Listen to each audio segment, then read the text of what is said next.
না, একটু কথা বলি, একটু শোনেন। এই যে আপনারা খাচ্ছেন, এই খাবারটা কোত্থেকে আসতেছে জানেন আপনারা? জানেন না। এই খাবারটা মূলত ঢাকা থেকে আসতেছে কুড়িগ্রামে, এবং ঢাকায় এরকম 11টা জায়গায় খাওয়ানো হয়। এই যে আপনারা যেরকম খাচ্ছেন, এরকম ঢাকায় 11টা জায়গায় খাওয়ানো হয়, এবং এই খাবারটার আয়োজক হচ্ছে বাংলাদেশের জনগণ। সেটা কিভাবে?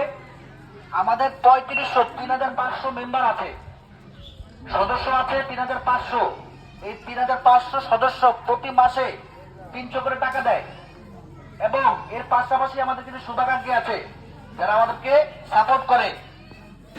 এই টাকা একক কোনো টাকা না, এই মেম্বারদের ফি এবং শুভাকাঙ্ক্ষীদের ফি মিলে এই খাবারের আয়োজন আমরা করি। রিজিকের মালিক আল্লাহ তাআলা।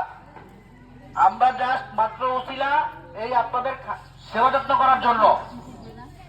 আপনারা তাদের জন্য দোয়া করবেন যারা এই ভালো কাজের হোটেলে এই প্রতি মাসে ৩০০ করে টাকা দেয়। আপনারা তাদের জন্য দোয়া করবেন। এবং এইটা কোনো সরকারি খাবার না, এখানে কোনো বিদেশি ফান্ড নাই, এখানে বিদেশি কোনো টাকা নাই, এখানে সরকারি কোনো টাকা নাই। সরকার একটা টাকাও এখানে বহন করে না। এটা সম্পূর্ণ বহন করে ছাত্ররা, চাকরিজীবীরা, ব্যবসায়ীরা। এখানে যে কেউ একজন রিক্সা চালকেরও টাকা আছে এখানে, ঠিক আছে?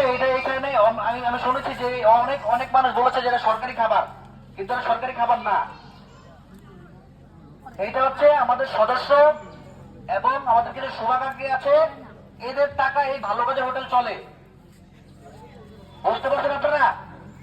আপনারা আর কোনোদিন বলবেন না যে এটা সরকারি খাবার। এইটা একজন মানুষ ব্যবস্থা করে না, এটা ব্যবস্থা অনেক মানুষ করে আলহামদুলিল্লাহ। আপনারা সেই সকল মানুষদের জন্য দোয়া করবেন যাদের জন্য আপনাদের আল্লাহ তাআলা রিজিকের ব্যবস্থা করে দিয়েছেন। মিনাজুল, ঠিক আছে।